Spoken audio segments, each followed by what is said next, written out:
السلام علیکم ورحمۃ اللہ وبرکاتہ۔ اللہم صلی علی محمد وعلی آل محمد کما صلیت علی ابراہیم وعلی آل ابراہیم انک حمید مجید۔ اللہم بارک علی محمد وعلی آل محمد کما بارکت علی ابراہیم وعلی آل ابراہیم انک حمید مجید۔ اللہم صلی علی سیدنا محمد وآلہ وعطرتہ بعدد کل معلوم لک استغفر اللہ الذی لا الہ الا هو الحی القیوم واتوب الیہ یا حی یا قیوم آمین۔ درود ابراہیم کے ساتھ ساتھ ہمیں درود اویس بھی یاد کرنا چاہیے۔ یہ درود اویسیہ ہے، اس کی بھی بڑی فضیلت ہے، اور آپ کو چاہیے کہ اس درود ابراہیم کے ساتھ ساتھ ہم درود اویسیہ کو بھی یاد کریں، اور جو کوئی بھی اس درود شریف کو پڑھتا ہے اللہ تعالیٰ اس کی ہر دلی مرادوں کو پورا کرتا ہے۔ تو اس سے پہلے میرے چینل کو لائک، شیئر اینڈ سبسکرائب کریں تاکہ آنے والی ویڈیو آپ تک ضرور پہنچے۔ میں امید کرتی ہوں کہ سورہ بقرہ ہر گھر میں پڑھی جاتی ہے۔ کوشش ہوتی ہے کہ ہر گھر میں سورہ بقرہ پڑھی جائے، کیونکہ اس کے پڑھنے سے گھر میں خیر و برکت پیدا ہوتی ہے، گھر میں نحوست ختم ہوتی ہے، گھر میں جن و اثرات کے جو اثرات جادو کے ٹونے کے ہوتے ہیں وہ ختم ہوتے ہیں۔ اللہ تعالیٰ کے سورہ بقرہ پڑھنے سے گھر میں ہر قسم کی تکلیف اور سے نجات رہتی ہے۔ ہر مشکل کے لیے 41 دن پڑھنے سے وہ ہر کام پورا ہو جاتا ہے۔ اللہ تعالیٰ نے اس صورت میں بقرہ یعنی کہ گائے کے متعلق بتایا گیا ہے۔ جب نبی کریم صلی اللہ علیہ وسلم نے موسیٰ علیہ السلام سے اور موسیٰ علیہ السلام نے آگے اپنی قوم سے کہا کہ تم لوگ اللہ کو ایک کیوں نہیں مانتے، تم لوگوں کو اس گائے کی پوجا کیوں کرتے ہو، تو پھر ان کافروں نے، ان لوگوں نے نبی موسیٰ علیہ السلام کو سوالات کھڑے کر دیے۔ اے موسیٰ علیہ السلام، آپ ہمیں بتائیں اس گائے کا رنگ کیسا ہوگا، وہ گائے کیسی دکھتی ہوگی، وہ گائے بوڑھی ہوگی، جوان ہوگی یا درمیانی عمر والی ہوگی، اس گائے کا رنگ کس کلر کا ہوگا، وہ گائے کیا ہل چلاتی ہوگی، وہ گائے کیا کھانا کھاتی ہوگی۔ مختلف قسم کے موسیٰ علیہ السلام سے سوال کیے، تو الحمدللہ ان سوالوں کا جواب اللہ تعالیٰ نے جو ارشاد فرمایا ہے۔ اعوذ باللہ من الشیطان الرجیم، بسم اللہ الرحمن الرحیم۔ قالوا ادع لنا ربك يبين لنا ما هي إن البقرة تشابه علينا وإنا إن شاء الله لمهتدون۔ قال إنه يقول إنها بقرة لا ذلول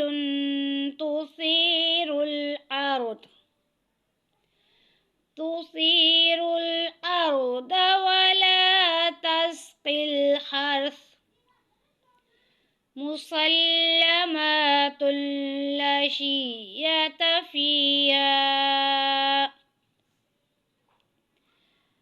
قالوا الآن جئت بالحق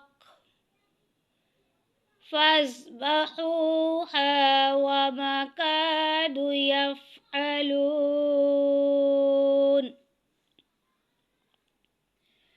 وَإِذْ قَتَلْتُمْ نَفْسًا فَادَّارَأْتُمْ فِيهَا وَاللَّهُ مُخْرِجٌ مَا كُنْتُمْ تَكْتُمُونَ۔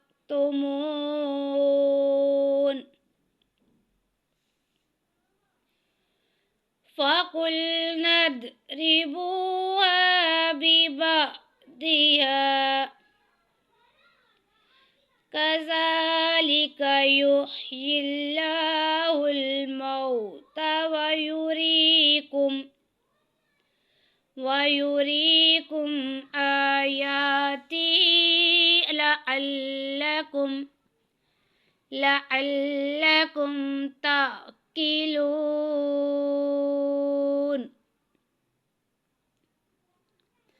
ثم قست قلوبكم من بعد ذلك فهي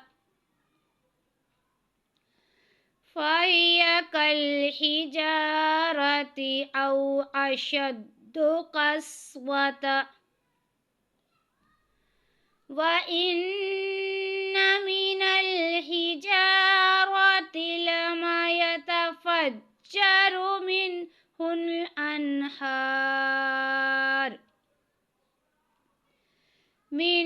الأنهار وإن منها لما يشقق فيخرج منه الماء وإن منها لما يهبط من خشية الله وما الله بغافل عما تعملون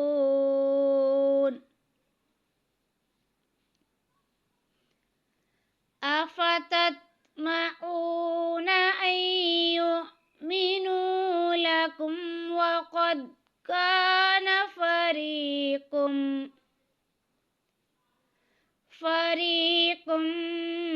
منهم يسمعون كلام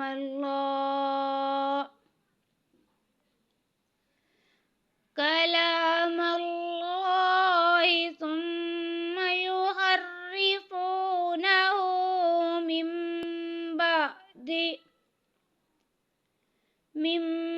بعد ما عقلوه وهم يعلمون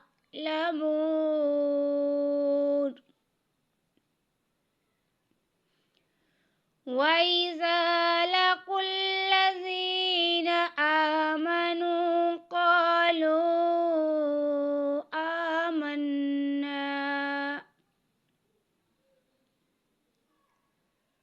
وإذا خلا بعضهم إلى بعض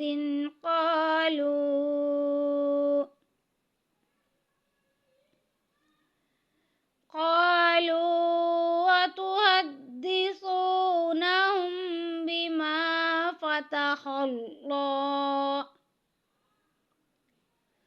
فتح الله عليكم ليحاجوكم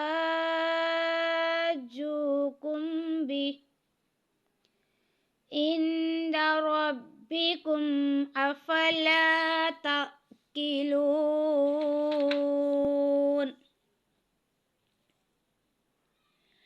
أولا يعلمون أن الله يعلم ما يسرون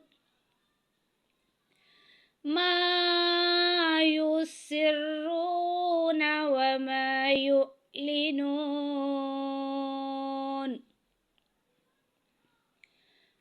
ومنهم أميون لا يعلمون الكتاب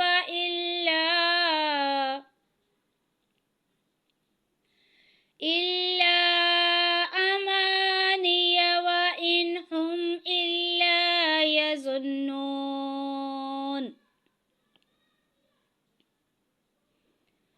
فويل للذين يكتبون الكتاب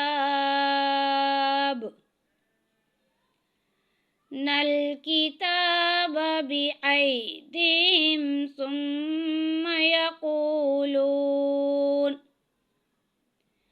يقولون هذا من عند الله ليشتروا به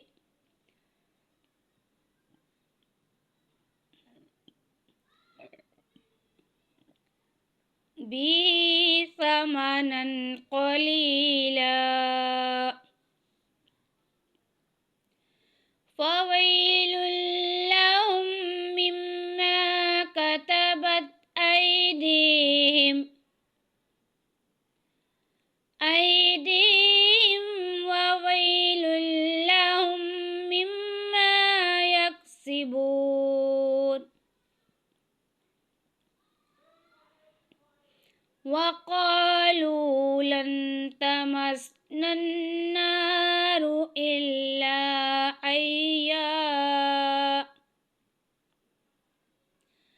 أياما معدودة قل أتخذتم عند الله عهدا فلن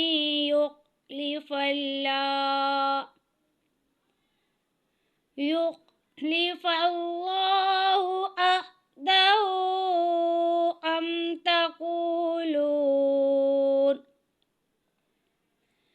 تقولون على الله ما لا تعلمون بلى من كسب سيئة وأحاطت به خطيئته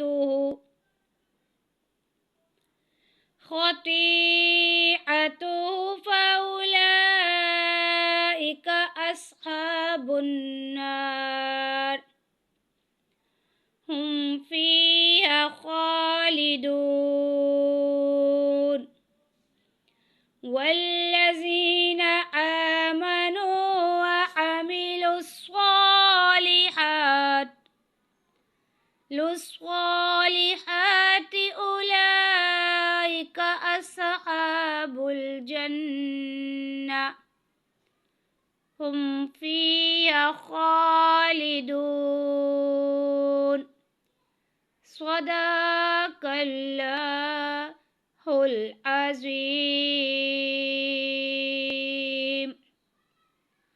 उम्मीद करती हूँ आप लोगों ने सब मेरे साथ साथ रिवाइज़ किया होगा, ताकि इस पे बहुत डिफ़िकल्ट वर्ड आते हैं। अगर आप लोग मेरे साथ साथ रिवाइज़ करें तो आपके भी तमाम मखारिज इंशाअल्लाह लाज़िम ठीक हो जाएंगे। जज़ाकिल्लाह।